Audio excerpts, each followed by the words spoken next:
Hello everyone. So today we are going to discuss a specific topic in class 11, and this is also there in class 12 as well.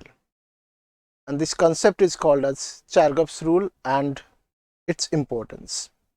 So let us get into this.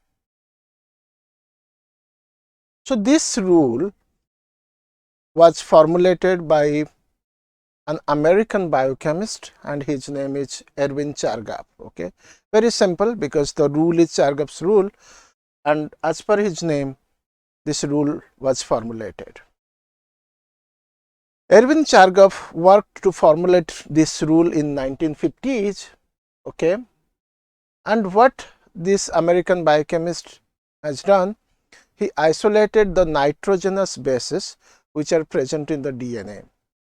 As we know that the DNA consists of three different kind of groups of molecules. One is a pentose sugar, then we have a nitrogen base, and we have also a phosphate group. So the nitrogen base is an important constituent of the DNA, and if we look at the nitrogenous bases which are present in the DNA, there are four different types. And what are those? Those are adenine, guanine, cytosine, and thymine. Adenine and guanine are together called as purines. Okay, adenine and guanine are called as purines, whereas cytosine and thymine are called as pyrimidines. Okay, so if you look at the structure of purines and pyrimidines over here, so purines are a double ring structure. Okay, and this ring is a heterocyclic ring. Okay, if you see the sizes vary, so it is a heterocyclic ring, whereas pyrimidines are a single ring structure.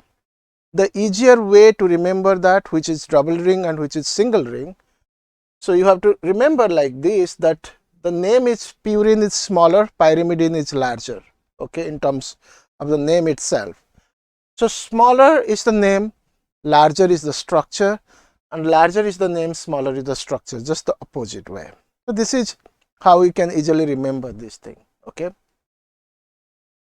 but what Chargaff did, he identified the purines and pyrimidines from a large number of species, large number of organisms. So if you look at the composition of the purines and pyrimidines given in the table here, I have presented from organisms from four different kingdoms. Okay, so one is a virus, the other is a bacteria, then there is a fungi, then is human. Okay, if you look at in virus, okay, phase T2, the amount of adenine is 33%, and thymine is also exactly the similar, and guanine and cytosine are also quite similar to each other. Let's look at what's the trend in bacteria. Here also we see a very similar trend. Adenine and thymine is almost equal, guanine and cytosine is almost equal. In fungi, if you see, adenine and thymine is also equal, and guanine and cytosine is also equal. In human, the adenine and thymine are also equal, and guanine and cytosine is also equal. So what does it represent? It represents the fact that the amount of adenine that is present in a given species is always equal to thymine, and the amount of guanine is equal to cytosine, and that is what is the Chargaff rule. Okay, so it says that one of the purines is exactly similar to one of the pyrimidines, and what is that? So adenine is equal to thymine and guanine is equal to cytosine. And if we combine these two, okay, because adenine and guanine, so which constitute purine, so total amount of purine is going to be pyrimidines, because this is equal to this is equal to this. So if we combine this side will be equal to the combination of this side. So the amount of purines is therefore going to be the amount of pyrimidines. But unfortunately, Erwin Chargaff could not explain why the composition of DNA is like this, okay? Why the adenine is equal to thymine and guanine is equal to cytosine. He could not explain the principle behind that, okay? And we'll discuss that, how Watson and Crick utilized this finding of Erwin Chargaff to solve the double helical model of DNA. The basic work was done by Chargaff, but he could not analyze that findings, and the findings were carefully analyzed by Watson and Crick, and therefore they could able to use the data in solving the double helical model of DNA, for which they were awarded Nobel Prize. And one of the important things or factors that you need to remember for your examination perspective is the fact that this particular rule is only applicable, okay, please remember this thing, this is only applicable to double stranded DNA. This is not applicable to single stranded DNA or RNA, because RNA itself is single stranded, and there are many viruses where the genetic material is a single stranded DNA. One of the example is 5X174, okay. So in this virus, the DNA is a single stranded DNA. So therefore, in this specific virus, the Chargaffs rule is not going to be applicable, okay. So this is only applicable to double stranded DNA, not applicable to single stranded DNA and RNA. And while analyzing that data, Watson and Crick suggested that the amount of adenine is equal to the amount of thymine because of complementary base pairing. Just look at the structure of DNA over here. The DNA is consists of two polynucleotide chains, okay. So this is one polynucleotide chain, okay. If you look at, so this is one polynucleotide chain and this is the other polynucleotide chain, and the nitrogenous bases present in one polynucleotide chain, for example here the guanine, base pairs, that means it pairs by hydrogen bond with a complementary nitrogenous bases in the other strand, that means here. And how that complementarity work? For example, if in one strand we have guanine, okay, if guanine here is here, it will always base pair with cytosine.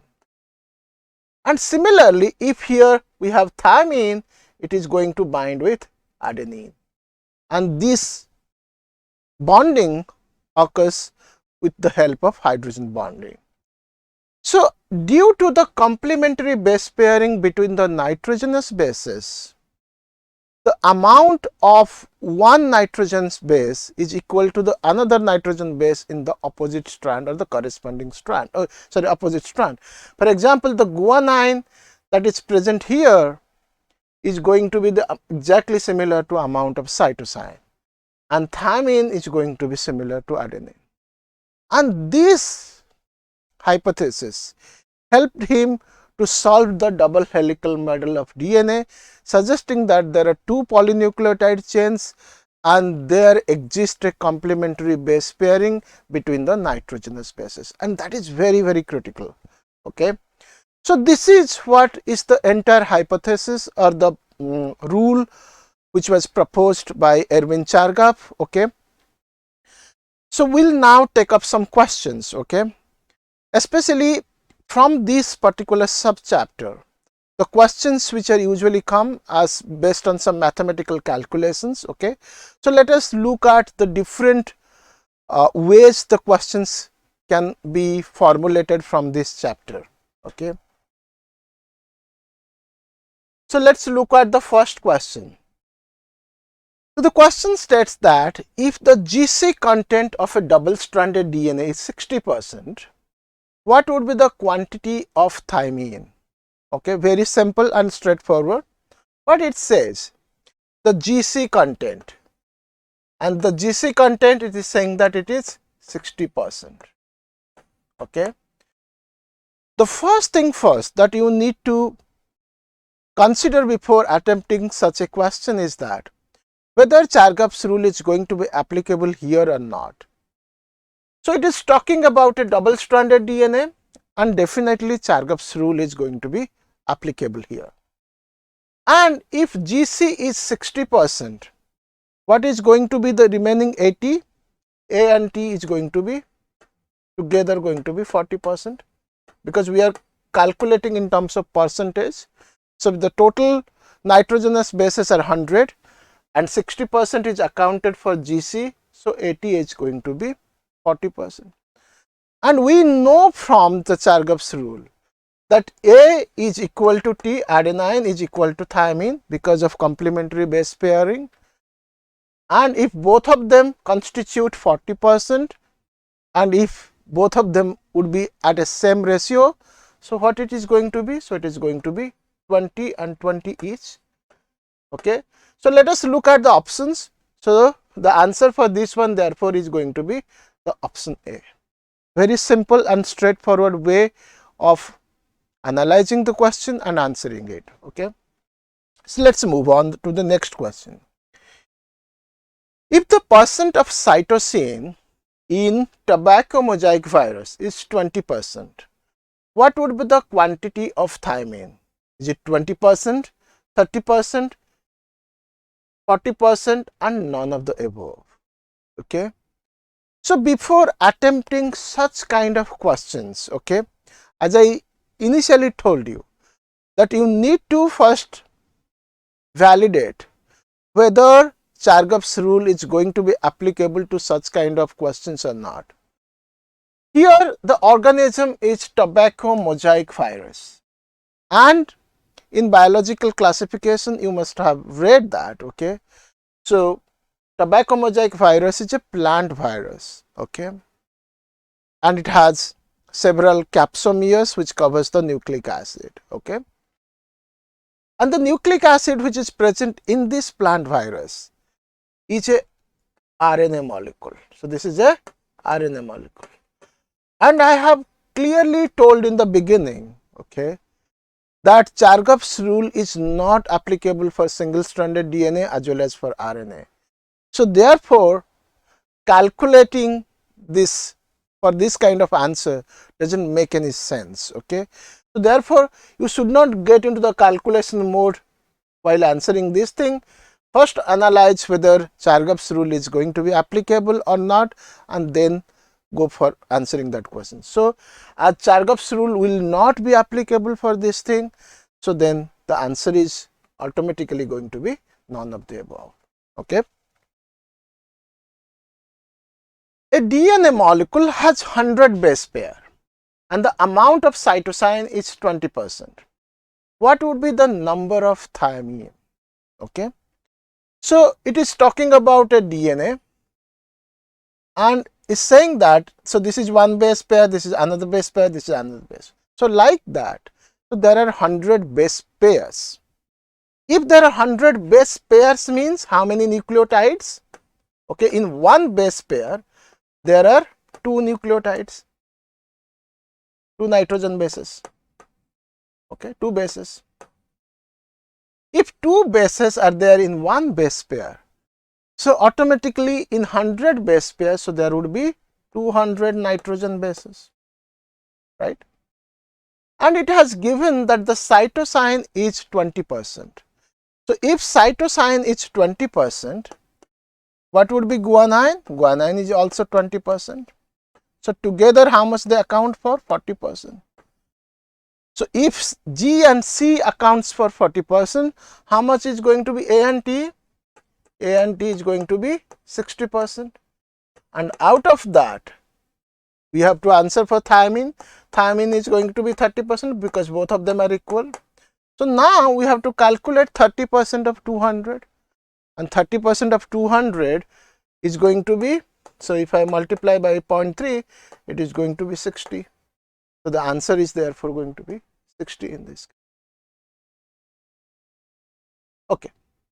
Now let's look at the final question. Okay.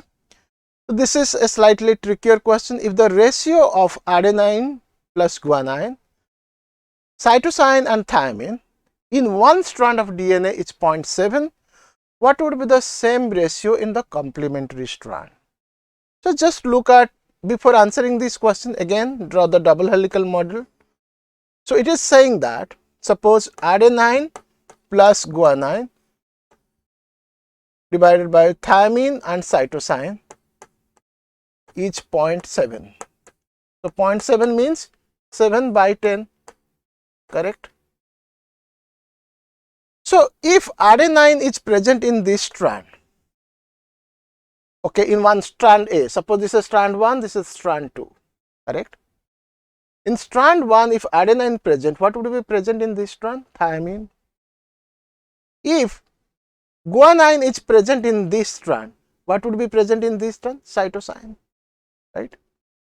So adenine plus guanine in this strand is exactly going to be similar with cytosine and thymine in the other strand, is not it? Because adenine binds with thymine and guanine binds with cytosine. So अगर adenine ये strand पे है and thymine वो strand पे है, so adenine plus guanine is going to be exactly similar to cytosine and thymine in the other strand. Okay. Now therefore it is asking us to find out in the other strand what would be the ratio of adenine plus guanine and cytosine plus thymine. Okay, right? So we have to calculate this ratio. So we know that already that adenine and guanine of strand 1 is exactly going to be cytosine and thymine of strand 2. What about the cytosine? If the cytosine is going to bind with guanine and thymine is going to bind with adenine. So cytosine plus thymine, which is this one, is going to be the A plus G in the other strand, and cytosine and thymine in this strand is how much? 10.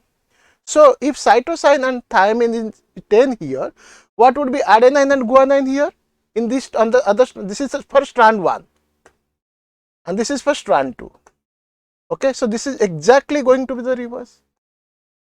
Okay, because we are saying that adenine and guanine is going to be exactly similar to cytosine and thymine, and cytosine of thymine is going to be similar to adenine and guanine of the complementary strand, of the other strand. So now this is going to reverse exactly. Okay, so as this is going to reverse, what is the ratio coming out to be? 1.4 or something. Okay, so the answer for this one is therefore going to be 1.4. So similar type of questions will usually come in the examination. I hope this concept is clearer to you now, and if you have any questions or suggestions, please feel free to post your comments in the comment box. Thank you very much.